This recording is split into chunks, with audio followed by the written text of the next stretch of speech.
ನಮ್ಮ ಪರಿಸ್ಥಿತಿ ಯಾವುದು, ನಮ್ಮ ಮನಸ್ಥಿತಿ ಯಾವುದು. What is our condition, what is our mind set.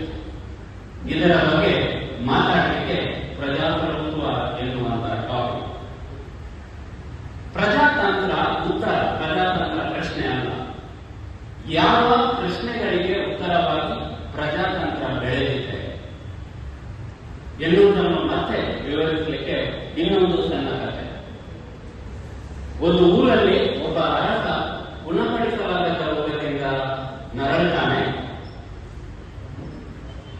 ಆಗ ನನ್ನ ರೋಗ ಯಾರಾದರೂ ಗುಣ ಮಾಡಿದ್ರೆ ಅವರಿಗೆ ನಾನು ಏನು ಬೇಕಾದರೂ ಕೊಡ್ತೇನೆ ಅಂತ ಅರಸ ಡಂಗುರಸ್ತಾ ಇದ್ದಾಗ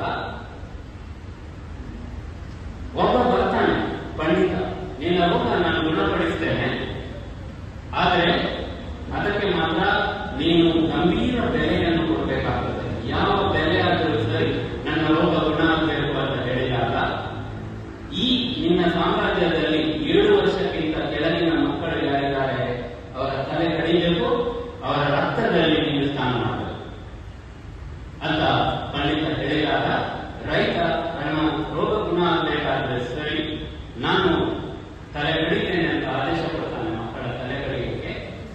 ಆದರೆ ಎಲ್ಲ ಜನರು ಅರಸನಿಗೆ ಶಾಪ ಹಾಕ್ತಾರೆ, ಇವನಿಗೆ ಬದುಕಲಿಕ್ಕೆ ನಮ್ಮ ಮಕ್ಕಳು ಸಾಯ್ಬೇಕಾ ಅಂತ ಕೇಳ್ತಾರೆ.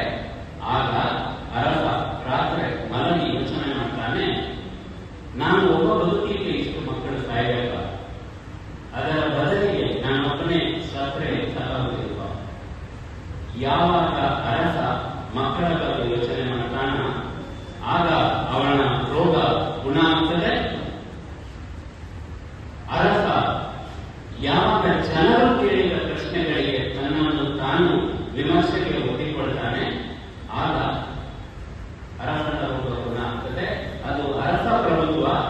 ಜನರು ಅಷ್ಟಾದರೂ ಪ್ರಶ್ನೆ ಕೇಳ್ತಾ ಇದ್ರು. ಈಗ ನಾವು ಪ್ರಜಾಪ್ರಭುತ್ವದಲ್ಲಿ ಇದ್ದೇವೆ. ನಾವು ಯಾವ ಪ್ರಶ್ನೆಗಳನ್ನು ಕೇಳ್ತಾ ಇದ್ದೇವೆ? ಪ್ರಜಾಪ್ರಭುತ್ವವನ್ನು ಅರ್ಥ ಮಾಡಿಕೊಳ್ಳಲಿಕ್ಕೆ ರಾಜ್ಯಶಾಸ್ತ್ರದ ವಿದ್ಯಾರ್ಥಿಗಳು, ಸಮಾಜಶಾಸ್ತ್ರದ ವಿದ್ಯಾರ್ಥಿಗಳು 3 ಪ್ರಶ್ನೆಗಳನ್ನು ಕೇಳಲೇಬೇಕು.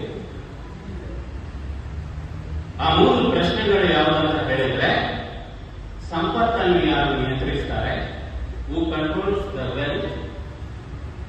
ಹಿಂಸೆಯನ್ನು ಯಾರು ನಿಯಂತ್ರಿಸ್ತಾರೆ, ಹೂ ಕಂಟ್ರೋಲ್ಸ್ ದ ವೈಲೆನ್ಸ್. ಮನಸ್ಸುಗಳನ್ನು ಯಾರು ನಿಯಂತ್ರಿಸ್ತಾರೆ, ಹೂ ಕಂಟ್ರೋಲ್ಸ್ ದ ಮೈಂಡ್. ಈ 3 ಪ್ರಶ್ನೆಗಳನ್ನು ಪ್ರಪಂಚದ ಯಾವುದೇ ಭಾಗದಲ್ಲಿ, ಯಾವುದೇ ಸಂದರ್ಭದಲ್ಲಿ ನೀವು ಕೇಳಿದರೆ ನೀವು ಸಮಾಜವನ್ನು ಅರ್ಥ ಮಾಡಿಕೊಳ್ಳುವ ಸರಿಯಾದ ಪ್ರಶ್ನೆಗಳನ್ನು ಕೇಳಿದ್ದಾರೆ.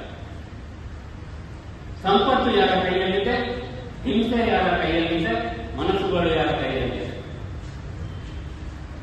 ಈಗ ನಾನು ನನ್ನ ಟಾಪಿಕ್ ಅನ್ನು ಗ್ಲೋಬಲ್ ಅಂತ ಹೇಳಿದೆ.